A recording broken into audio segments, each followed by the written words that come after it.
Halo semuanya, perkenalkan nama aku Vanessa Audrey India. Di sini aku akan menjelaskan tentang komunikasi antar pribadi. Baik, apa sih komunikasi antar pribadi itu? Disimak baik-baik ya. Komunikasi antar pribadi adalah proses pengiriman dan penerimaan pesan antara dua orang atau lebih dengan beberapa efek dan umpan balik untuk mencapai tujuan tertentu baik secara verbal maupun non-verbal. Baik, untuk lebih memperjelas pemahaman kita, aku bakal ngasih tahu kalian tentang teori komunikasi antar pribadi. Yang pertama, aprehensi komunikasi, kondisi di mana seseorang sadar bahwa dirinya merasa takut dan khawatir selama terjadinya komunikasi. Yang kedua adalah self-disclosure, terjadi ketika seseorang berani membuka diri dan menyatakan informasi tentang dirinya. Yang ketiga adalah penilaian sosial, dibagi dua yaitu kontras dan asimilasi.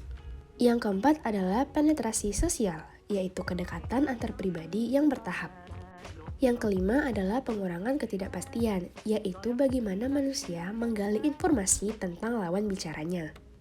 Yang keenam adalah dialektika relasional, yaitu di mana orang-orang yang menjalin komunikasi antar pribadi, di dalam batin mereka akan terjadi tarikan konflik.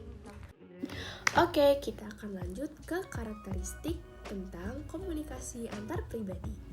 Yaitu yang pertama adalah komunikasi antar pribadi dimulai dari diri sendiri atau pribadi. Yang kedua, komunikasi antar pribadi mencakup aspek-aspek isi pesan dan hubungan antar pribadi. Yang ketiga, komunikasi antar pribadi mensyaratkan adanya kedekatan fisik antar pihak-pihak yang berkomunikasi. Yang keempat, yaitu komunikasi antar pribadi bersifat transaksional. Yang kelima, komunikasi antar pribadi melibatkan pihak-pihak yang saling bergantung satu dengan yang lainnya. Dan yang terakhir, komunikasi antar pribadi tidak bisa dirubah maupun diulang. Oke, kita akan lanjut ke ciri-ciri komunikasi antar pribadi. Yang pertama adalah keterbukaan atau openness. Apa sih keterbukaan itu? Keterbukaan itu sendiri adalah sikap menanggapi informasi dengan hati yang gembira saat berinteraksi. Yang kedua ada empati. Empati itu adalah situasi di mana kita turut merasakan apa yang orang lain rasakan. Yang ketiga ada dukungan.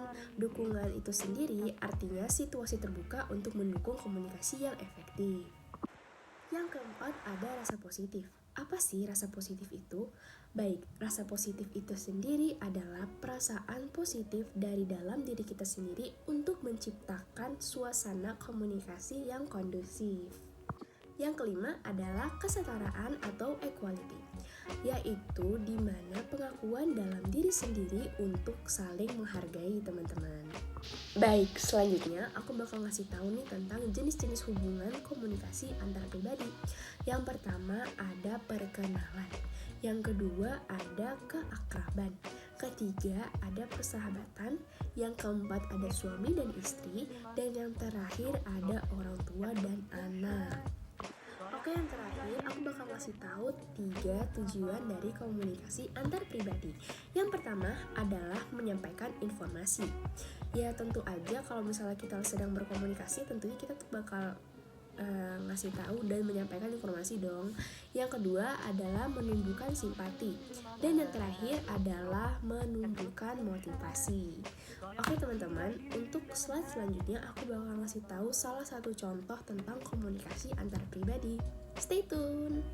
Di sini aku akan menunjukkan contoh dua orang yang sedang bertukar pikiran atau biasa disebut curhat.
Baik, sekian video dari aku. Kurang lebihnya mohon maaf.